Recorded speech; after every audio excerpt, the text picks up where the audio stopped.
আসসালামু আলাইকুম। সবাই কেমন আছেন? আশা করি সবাই ভালো আছেন। আজ আপনাদের জন্য নিয়ে এসেছি গল্পের ১৪ নম্বর পর্ব। আশা করি গল্পটি আপনাদের ভালো লাগবে। তাহলে চলুন শুরু করা যাক। এটা বললে ভুল হবে। ফর্সা মুখ তো, তাই পুরো মুখই লাল হয়ে গেছে। ঝালের চোটে চোখের পানি ধরে রাখতে পারছে না। এমন সময় আমি রুমে আসি। নীরার চোখ মুখ দেখে বেশ বুঝতে পারি কি হয়েছে। হঠাৎ আমি নীরাকে জড়িয়ে ধরে নীরার ঠোঁটে নিজের ঠোঁট ডুবিয়ে দেই।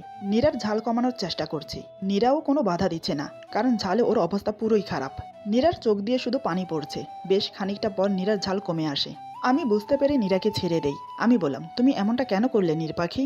দেখলে যখন খাবারটা খাবারের উপযুক্ত না, তাহলে শুধু শুধু খেতে গেলে কেন? নীরা বলে, আমার ভালো লেগেছে তাই খেয়েছি। আমি এক ঝটকায় নীরাকে নিজের বুকের সাথে জড়িয়ে ধরে মনে মনে বলি, আমি বুঝি নীর পাখি, তুমি আমাকে কষ্ট দিতে চাওনি তাই খেয়েছ। তুমিও যে আমাকে ভালোবাসো, জোর করবো না আমি, তুমি তোমার মতো করেই আমাকে ভালোবাসো। আমি নীরাকে ছেড়ে দিয়ে কপালে আলতো করে একটা চুমু খেলাম। আমি বললাম, রেডি হয়ে নাও নীর পাখি, এক জায়গায় যেতে হবে। নীরা বলে, কোথায়? আমি বললাম, গেলেই দেখতে পাবে। নীরা আর কথা বাড়ালো না। নীরা মনে মনে বলে, কিন্তু রেডি হব কি দিয়ে? ভালো কোনো কাপড় তো। নীরার কথা শেষ হলো না, তার আগেই আমি বললাম, আলমারিতে আছে, ইচ্ছে মতো পরে নাও। আমার কথা শুনে নীরা মনে মনে বলে, এই ছেলেটা কি মনের কথা পড়তে পারে নাকি? এই ভেবে নীরা একটা কালো রঙের শাড়ি পরে তৈরি হয়ে নিল। নীরা আজ তেমন সাজেনি, কারণ বাইরে বের হবার সময় সাজগোজ করা আমি পছন্দ করি না। তবুও নীরাকে খুব সুন্দর লাগছে। হালকা কাজের কালো শাড়ি, কিছু হালকা গহনা, চোখে কাজল, ঠোঁটে একদম হালকা জেল লিপস্টিক, তারপর চুল বেঁধে আমার সামনে এসে দাঁড়ায়। আমি আজ সাদা টি শার্ট আর ব্ল্যাক জিন্স পরেছি। দুজন দুজনকে দেখছি, কারোরই চোখের পলক পড়ছে না। হঠাৎই আমি এসে নীরাকে কোলে তুলে নেই। নীরা বলে, কি হচ্ছে? আমি বললাম, আমি নিয়ে যাই না প্লিজ। নীরা কিছু বলে না। কথায় কথায় আমার কোলে ওঠার অভ্যাস হয়ে গেছে। আমি নীরাকে কোলে নিয়ে গাড়িতে বসিয়ে দিলাম। তারপর নিজে ড্রাইভ করে গাড়ি নিয়ে বেরিয়ে যাই। নীরা বলে, কোথায় যাচ্ছি আমরা? আমি বললাম, জান পাখি, গেলেই দেখবে, এই তো চলে এসেছি। নীরা বলে, হুম। আমি বললাম, জান পাখি? নীরা বলে, হুম। আমি বললাম, আই এম সরি। নীরা বলে, কেন? আমি বললাম, কালকের জন্য। নীরা বলে, হুম। আমি বললাম, নীর পাখি? নীরা বলে, বলেন। আমি বললাম, আই লাভ ইউ। এটা শুনে নীরা আমার দিকে তাকালো। আমি বললাম, এভাবে তাকিও না জান পাখি, অ্যাক্সিডেন্ট করে ফেলবো। আমার কথা শুনে নীরা একটু মুচকেসে চোখ নামিয়ে নিল। আমি বললাম, জান পাখি, তুমি অন্যদিকে তাকালে কেন? নীরা বলে, তো কি করব? আপনি নিজেই তো বললেন। আমি বললাম, আশ্চর্য, আমি বললাম আর তুমি অন্যদিকে মুখ ফিরিয়ে নেবে? নীরা বলে, আচ্ছা তাকিয়ে থাকলাম, এবার খুশি? আমি বললাম, অনেক অনেক। নীরা আমার দিকে তাকিয়ে থেকে মনে মনে বলে, ইচ্ছে করে সারা জীবন তোমার দিকে এভাবে তাকিয়ে থাকি, কিন্তু আর ভাবা হলো না নীরার। আমি বললাম, নীর, চলে এসেছি, নামো। নীরা নেমে দেখে এটা কারো বিয়ে বাড়ি। নীরা বলে, কার বিয়ে? আমি কিছু না বলে নীরার হাত আলতো করে ধরে ভিতরে নিয়ে গেলাম। নীরা কিছুই বুঝতে পারছে না। আমি সামনে থেকে আসা ছেলেটাকে উদ্দেশ্য করে বললাম, এই যে বিয়ের বর, কি খবর? আসিফ বলে, স্যার আপনি আসতে এত লেট করলেন কেন? আমি বললাম, আরে বোঝোই তো, মেয়ে মানুষের তৈরি হতে সময় লাগে। বাই দ্য ওয়ে, এটা তোমাদের ম্যাম। আসিফ বলে, hi ma'am, nice to meet you. আপনি এসেছেন, আমরা অনেক খুশি হয়েছি। নীরা বলে, সেম হিয়ার ভাইয়া। আমি বললাম, আচ্ছা বিয়ের কোণে কোথায়? আমরা বেশিক্ষণ থাকবো না, কোণেকে দেখে চলে যাব। আসিফ বলে, চলুন স্যার, আমি নিয়ে যাচ্ছি। আমি নীরার হাত ধরে কোণের রুমে যাই। আমি বললাম, হাই আলো। আলো বলে, hello sir. Hello ma'am. Nira আলোকে দেখে একটা বড় সড়ো শক খায়। নীরা আমার দিকে তাকায় একবার, আর আলোর দিকে তাকায় একবার। আমি নীরার ব্যাপারটা বুঝতে পেরে আলোর সাথে কথা বলি। আমি বললাম, আলো খুশি তো? আলো বলে, স্যার আপনার ঋণ আমি কোনোদিনও শোধ করতে পারবো না। আপনার জন্যই আমি আমার ভালোবাসার মানুষটাকে সারা জীবনের জন্য কাছে পেলাম। আপনাকে অনেক অনেক ধন্যবাদ, বলেই আমার হাত ধরল। নীরা কিছু বুঝতে না পারলেও এটা ভালোভাবেই বুঝতে পারলো। সেদিন ওর দেখার মধ্যে সত্যিই ভুল ছিল। আমি বললাম, আরে কি করছো? তুমি আমার ছোট বোনের মতো, যা করেছি ছোট বোন ভেবেই করেছি। আল্লাহর কাছে দোয়া করি সারা জীবন একসাথে সুখে শান্তিতে সংসার করো। আসিফ বলে, স্যার আমি কিন্তু আছি, এখানে আমাকে ভুলে গেলেন। আমি বললাম, আরে ভুলবো কেন, এটা নাও। এই বলে একটা প্যাকেট এগিয়ে দেই। আলো বলে, এটা কি স্যার? আমি বললাম, আমার পক্ষ থেকে আগামী 1 মাসের ছুটি তোমাদের জন্য, আর এটা হানিমুনের টিকিট, জমিয়ে প্রেম করো। তারপর নীরাকে উদ্দেশ্য করে বললাম, চলো নীর পাখি। আলো বলে, স্যার আমি কি ম্যামের সাথে 10 মিনিট কথা বলতে পারি? আমি বললাম, হ্যাঁ অবশ্যই। আসিফ বলে, স্যার চলুন আমরা বাহিরে যাই। আমি বললাম, নীর পাখি আমি বাহিরে আছি, ভয় পেও না। এই বলে আমরা বাহিরে চলে গেলাম। আলো নীরার হাত ধরে সোফায় বসিয়ে দেয়। তারপর নীরার পায়ের কাছে হাঁটু গেড়ে বসে নীরার হাত ধরে বলে, আমার বড় বোন নেই, আপনাকে আমি আপু বলতে পারি? নীরা মাথা ঝাঁকিয়ে হ্যাঁ বলে। আলো বলে, আপু আমি স্যারের অফিসে কাজ করি 3 বছরের মতো। এর মধ্যে স্যারের সাথে অসংখ্যবার দেখা হয়েছে আমার, কিন্তু স্যার চোখ তুলেও আমাকে দেখেনি। আমাকে কেন, স্যারকে কেউ বলতে পারবে না? স্যার কারোর দিকে 1 সেকেন্ড টাইম নিয়ে তাকিয়েছে। আসিফ আমাদের সাথেই কাজ করতো। প্রথম দিন থেকে আমার ওকে ভালো লাগতো, মানে ভালোবাসতাম। কিন্তু আমাদের থেকে ওদের অবস্থা খুব ভালো, তাই কখনো আসিফকে মনের কথা বলার সাহস পাইনি। আজকেই ওর বিয়ে হবার কথা ছিল, কিন্তু বিয়ে আমার সাথে নয়, অন্য মেয়ের সাথে। স্যার কি করে জানি আমার মনের কথা বুঝতে পারে, স্যার আসিফকে রাজি করিয়ে আমার সাথে আজ বিয়েটা দিচ্ছে। নীরা চুপ করে মাথা নিচু করে শুনছে। আলো আবার বলে, বিশ্বাস করো আপু, স্যারের সাথে আমার কোনোদিনও তেমন কোনো সম্পর্ক হয়নি। সেদিন যখন স্যার আমাকে প্রথম এই কথাটা বলেছিল তখন আমি স্যারের পা জড়িয়ে ধরেছিলাম। তখনই স্যার আমাকে উঠিয়ে আমার হাত ধরে সান্ত্বনা দিচ্ছিল। আর তুমি বাইরে থেকে এটা দেখে স্যারকে ভুল বুঝলে। আমি একটা মেয়ে হয়ে বলছি, তোমার অনেক ভাগ্য, তাই স্যারকে তোমার জীবন সঙ্গী হিসাবে পেয়েছো। স্যার তোমাকে অনেক ভালোবাসে, অনেক ভাগ্য করলে এমন ভালোবাসা কপালে জোটে। স্যারকে ভুল বোঝো না আপু, প্লিজ। আমি জানি তুমিও স্যারকে খুব ভালোবাসো, প্লিজ স্যারকে মনের কথা বলে দাও। স্যারকে আর কষ্ট দিও না, এই ছোট বোনটার কথা রাখো।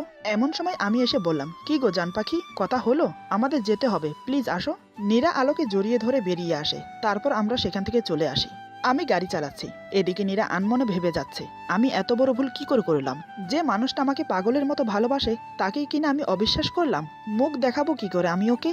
আমি খেয়াল করলাম নীরা চুপচাপ বসে আছে, তাই একটা খোলা মনোরম জায়গায় গাড়ি দাঁড় করালাম। তারপর গাড়ি থেকে নেমে হেলান দিয়ে দাঁড়ালাম। নীরা গাড়ি থেকে নেমে আমার থেকে একটু দূরে হেলান দিয়ে দাঁড়ায়। নীরা আজ আমার মুখের দিকে তাকাতে পারছে না, অপরাধবোধ হচ্ছে খুব। আমি নীরাকে দূরে দাঁড়াতে দেখে নিজেই নীরার গা ঘেঁষে গিয়ে দাঁড়ালাম। নীরা একটু অবাকই হয়, কারণ আমাকে নীরা যতই দূরে সরানোর চেষ্টা করে না কেন, আমি রাগ না করে আরো আপন হবার চেষ্টা করি। নীরা বলে, সরি। আমি বললাম, কেন? নীরা বলে, আসলে সেদিন বলেই নীরা কেঁদে দেয়। আমি বললাম, নীর তাকাও আমার দিকে। নীরা বলে, আমি সত্যিই সরি, আসলে আমি বুঝতে পারিনি। আমি নীরার সামনে এসে দাঁড়াই, তারপর নীরার গালে হাত দিয়ে মুখ উঁচু করে ধরে বললাম, তাকাও আমার দিকে নীর। নীরা বলে, কোন মুখে আমি আপনার দিকে তাকাবো? আমি বললাম, আরে তাকাও না আমার দিকে। নীরা আস্তে আস্তে আমার দিকে তাকায়। আমি নীরার চোখের পানি মুছে দেই। আমি বললাম, আর কোনোদিনও আমার সামনে কাঁদবে না, বলে দিচ্ছি। একটা কথা মনে রেখো, আমি মিরাজ বেঁচে থাকতে কারোর হব না। আমি শুধু তোমাকে ভালোবাসি, শুধু তোমাকে। আমার উপর তোমার পুরো অধিকার আছে, আমার সাথে তুমি যা ইচ্ছে করতে পারো। আমার উপর রাগ করতে পারো, আমাকে বকতে পারো, আমাকে মারতে পারো, আমাকে কষ্ট দিতে পারো, তোমার যা যা ইচ্ছে তাই করো, কিন্তু কখনো আমাকে ছেড়ে যেও না। তুমি বিনা আমি শূন্য। তুমি সত্যিটা কবে বুঝবে বলো তো? কবে মানবে আমার ভালোবাসা নির্পাখি? আর যাই করো, আমার ভালোবাসাকে কখনো অপমান করো না। নীরা আর নিজেকে আটকিয়ে রাখতে পারে না, আমাকে দু হাতে বন্দি করে জড়িয়ে ধরে। আমি বললাম, নির্পাখি কি করছো? সবাই দেখছে যে। নীরা তাড়াতাড়ি আমাকে ছেড়ে দেয়। আমি বললাম, এটা কি হলো? এভাবে আমাকে ছেড়ে দিলে নির্পাখি? নীরা আবার আমাকে জড়িয়ে ধরে, আর আমিও নীরাকে জড়িয়ে ধরি। তারপর দুজন বাসায় চলে আসি। আমি নীরাকে নামিয়ে দিয়ে গাড়ি পার্কিং করতে চলে যাই। নীরা বাসায় ঢুকতে মা নীরাকে নিয়ে এক মোটা মহিলার সামনে দাঁড় করিয়ে দেয়। মা বলে, আপা, ও আমাদের মিরাজের বউ নীরা। তারপর নীরাকে বলে সালাম করতে। নীরা সালাম করতে গেলে মহিলা কর্কশ কণ্ঠে চেঁচিয়ে উঠে বলে, থাক থাক, আর আদিকেতা করতে হবে না, আমার ছেলের মাথাটা তো খেয়ে শেষ করে দিয়েছ। দেখে নিচ্ছে এক একটাকে, এবার আমি চলে এসেছি। নীরা কিছুই বুঝলো না, সে হাঁ হয়ে তাকিয়ে আছে। এরই মধ্যে আমি ড্রয়িং রুমে চলে আসি। আমাকে দেখা মাত্রই মহিলা নীরাকে এক প্রকার টেনে পাশে বসিয়ে নেয়। মহিলা বলে, বাহ, সোনার মতো মেয়ে, খুব সুন্দর মা, আমার ছেলের পছন্দ আছে, সুখে থাকো মা, বলেই নীরার থুতনিতে হাত দিয়ে চুমো খেলো। তারপর নিজের হাতের বালা খুলে নীরার হাতে পরিয়ে দিল। নীরা তো পুরোই শখ, ও আমার মায়ের দিকে তাকিয়ে আছে। আমি এসে ওই মহিলাকে ফুপি বলে জড়িয়ে ধরি। এই কথা শোনার সাথে সাথে নীরার হার্ট অ্যাটাক হবার মতো অবস্থা। নীরা ওর শাশুড়ির মুখের দিকে তাকিয়ে আছে। এদিকে মা ইশারায় নীরাকে চুপ থাকতে বলে। নীরা আর কিছু বলল না। ফুপি বলে, চল বাবা, আমাকে রুমে নিয়ে চল। আমি ফুপির সাথে রুমে চলে যাই। নীরা বলে, মামনি এসব কি? মা বলে, মিরাজের ফুপি, মনিরার মা, আমার সংসারটা ধ্বংস করতে এসেছে আবার। মা, আমার ছেলেটাকে আবার আমার থেকে দূরে সরিয়ে নেবে ওরা, আমি কিচ্ছু করতে পারবো না। নীরা বলে, মামনি তুমি ভেঙে পড়ছো কেন? আমরা সবাই মিলে তোমার ছেলেকে সত্যিটা বলে দেব। মা বলে, সেটা কোনোদিনও সম্ভব না। নিজের চোখেই তো দেখলি মিরাজের সামনে নিজেকে কিভাবে ধরে রেখেছে। তোর কি ধারণা মিরাজকে বললে ও সব মেনে নেবে? সেই ভুল আর দুবার করব না। আমি সত্যিটা মিরাজকে বলেছিলাম, কিন্তু ওর ফুফু আমাকে পুরোই ফাঁসিয়ে দিয়েছে। আমার ছেলেকে আমার থেকে দূরে সরিয়ে দিয়েছে। অনেক কষ্টে আমি আমার ছেলেকে কাছে পেয়েছি। আমি আর ওকে আমার থেকে দূরে সরতে দেব না। নিজের চোখে আমার সংসারটা ভাঙতে দেখতে হবে, কিছু করার নেই আর। নীরা বলে, শান্ত হও মামুনি, আমি আছি তো। এই সংসারটা আমারও। আমি বেঁচে থাকতে আমার সংসার আর তোমার ছেলের ক্ষতি হতে দেব না। ভরসা রাখো আমার উপর।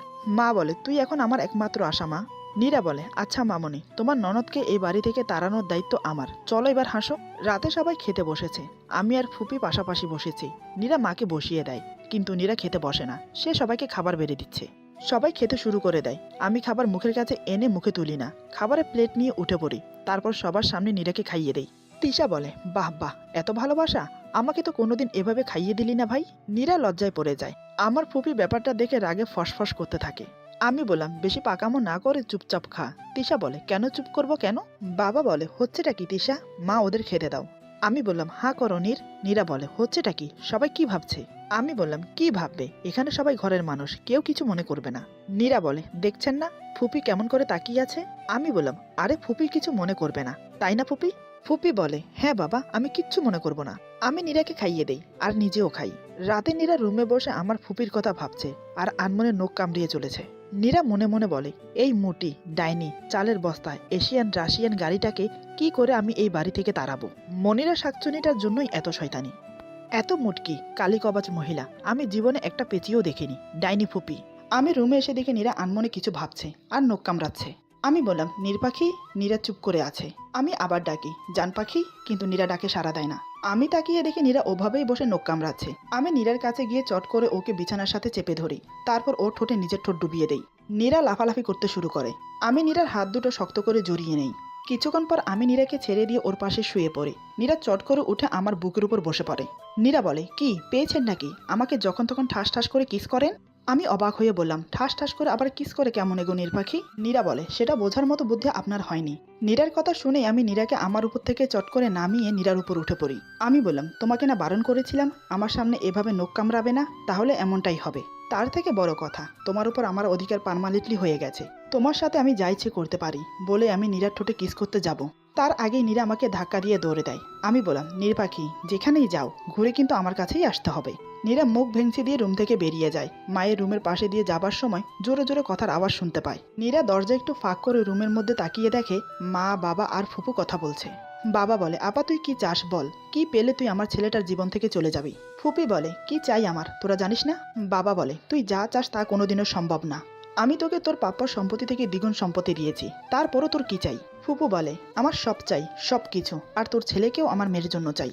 মা বলে, আপা পাগলের মতো কথা বলবেন না, মিরাজের বিয়ে হয়ে গেছে। মিরাজ নীরাকে পাগলের মতো ভালোবাসে, ও কখনোই নীরাকে ছাড়বে না। ফুপু বলে, তোর এত সাহস কি করে হয় আমার সাথে এভাবে কথা বলার? বাবা বলে, আপা ভদ্রভাবে কথা বলো, ও আমার স্ত্রী। ফুপু বলে, তোদের সাহস কি করে হয় আমার সাথে এভাবে কথা বলার? আমার যা চাই তা আমি নিয়েই ছাড়বো, আর বাকি থাকলো নীরা। ওকে তো মিরাজের জীবন থেকে চলে যেতেই হবে। ও না গেলে আমার মেয়েটা যে মিরাজের জীবনে জায়গা পাবে না। মা বলে, সে আশা আপনার কোনো দিনও সফল হবে না, চেষ্টা করে দেখেন। ফুপু বলে, ঠিক আছে, সময় মতো দেখতে পাবে। এই বলে ফুপু বেরিয়ে আসলে নীরা আড়ালে চলে যায়। নীরা মনে মনে বলে, ডাইনি বুড়ি, তুই কে রে আমাকে মিরাজের জীবন থেকে সরানোর? তুই চিনিস না তো নীরা কি জিনিস। এমন হাল করবো না, মিরাজের কাছ থেকে পালানোর পথ পাবি না।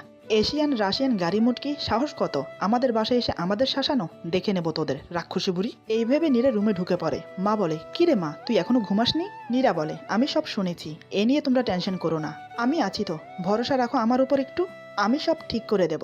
বলে নীরা রুম থেকে বেরিয়ে আসে। রুমে এসে দেখে আমি ঘুমিয়ে পড়েছি। নীরা আস্তে আস্তে আমার বুকে মাথা দিয়ে হালকা করে জড়িয়ে ধরে শুয়ে পড়ে। তখনই আমি নীরাকে আষ্টে পিষ্টে জড়িয়ে ধরি। নীরা অবাক হয়ে বলে, আপনি এখনো ঘুমাননি? আমি বললাম, আমার নির্বাকিটার বুকে না শুইলে আমার ঘুম আসে না। আর একটা কথা, তুমি আজ নিজে থেকে আমার বুকে আসলে ব্যাপার কি, আদর নেবে? নীরা বলে, ধেত যত বাজে কথা, থাকেন আপনি। বলেই নীরা উঠতে গেলে আমি নীরাকে টেনে আবার বিছানায় শুইয়ে দিই। তারপর নীরার হাতের উপর মাথা রেখে নীরার গলায় মুখ ডুবিয়ে দিয়ে নীরাকে জড়িয়ে ধরে শুয়ে পড়ি। নীরা বলে, এ কেমন ঘুমানোর স্টাইল? আমি নীরার কথা শুনে মাথা তুলে নীরার দিকে তাকাই বিরক্ত ভাব নিয়ে। আমি বললাম, এটা কেমন প্রশ্ন? আমি আমার পাখির সাথে যেভাবেই ঘুমাই, তুমি বলার কে? নীরা বলে, মানে?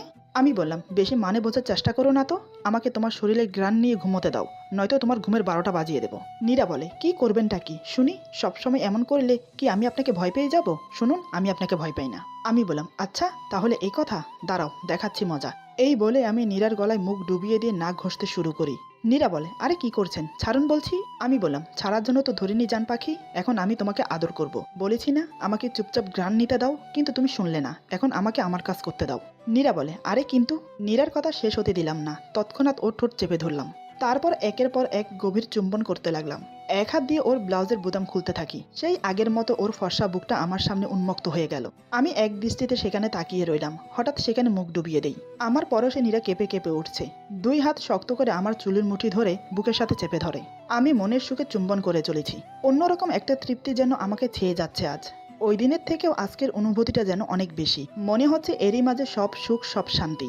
আজ নীরা ছটফট করছে না, সেও আমার ভালোবাসার পরশ চোখ বন্ধ করে অনুভব করছে। আজও আমি আমার মনের মতো করে নিজের চাহিদাটা মিটিয়ে নিলাম, কোনো বাধা ছাড়াই। দুজনেই পরিতৃপ্ত হয়ে শুয়ে পড়লাম। নীরা বলে, কাজটা কিন্তু মোটেই ভালো হলো না। আমি কিছু না বলে মুচকি হেসে চোখ বন্ধ করলাম ঘুমানোর জন্য। নীরা আমার দিকে তাকিয়ে মনে মনে বলে, তুমি যদি সত্যি আমাকে ছেড়ে ওই শাকচুনিটাকে বিয়ে করো তাহলে কি হবে? যদি সত্যি এমন কিছু হয় তাহলে ওই শাকচুন্নিটাকে তো ছাড়বো না, সাথে তোমাকেও আমি ছাড়বো না, বলে দিচ্ছি। বলেই আমার চুল ধরে ভুলে টান দেয়। আমি বললাম, উফ, হচ্ছেটা কি নীর, মারছো কেন? নীরা বলে, না মানে চুপচাপ শুয়ে পড়ুন, আমার বড্ড ঘুম পাচ্ছে। এই বলে চোখ বন্ধ করে নাই। আমিও কিছু বললাম না, চুপচাপ ওকে জড়িয়ে ধরে ঘুমিয়ে পড়লাম। সকালে সবাই ড্রয়িং রুমে বসে চা খাচ্ছে। নীরা গিয়ে আমার ফুপির পাশে বসে। নীরা বলে, গুড মর্নিং সবাইকে। গুড মর্নিং ফুপি। মুখে এটা বললেও মনে মনে বলে ডাইনি বুড়ি। ফুপি বিরক্ত ভাব নিয়ে বলে, মর্নিং। নীরা দেখলো আমি আসছি, সে আবার মনে মনে বলে, দাঁড়া, দেখাচ্ছি মজা। এই বলে নীরা চট করে উঠে ফুপির হাত থেকে চায়ের কাপ কেড়ে নিয়ে নিজের উপর ছিটিয়ে দেয়। তারপর খালি কাপ ফুপির হাতে ধরিয়ে দেয়। নীরা বলে, উফ, মাগো জ্বলে গেল। ফুপি, এটা আপনি কি করলেন? মানছি আমি চাটা ভালো করতে পারিনি, তাই বলে আপনি আমার উপর? হাই আল্লাহ। নীরার কাণ্ড দেখে সবাই হাঁ হয়ে তাকিয়ে আছে। আর আমার ফুপি তো পুরোই শখ।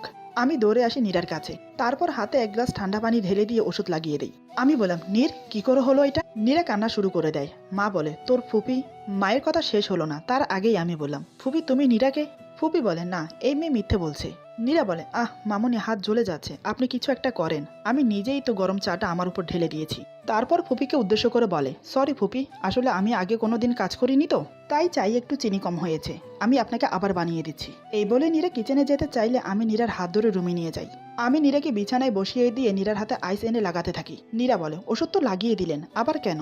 আমি বললাম, আজকের পর থেকে ফুপিকে কিছু রান্না করে দেবে না, কিচ্ছু না, বুঝলে? নীরা বলে, সেটা কেমন করে হয় বলো তো?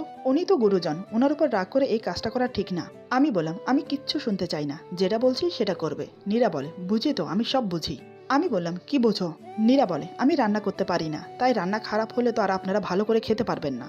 আমি কিছু বলতে যাব, তার আগেই ফুপি রুমে আসে। আমি বললাম, ফুপি তুমি? ফুপি বলে, আমাকে মাফ করে দে বাবা, আমার মাথা ঠিক ছিল না। সকাল থেকে মনিরাকে ফোন করছি, কিন্তু ফোন ধরছে না। টেনশনে এমন একটা কাজ করে ফেলেছি।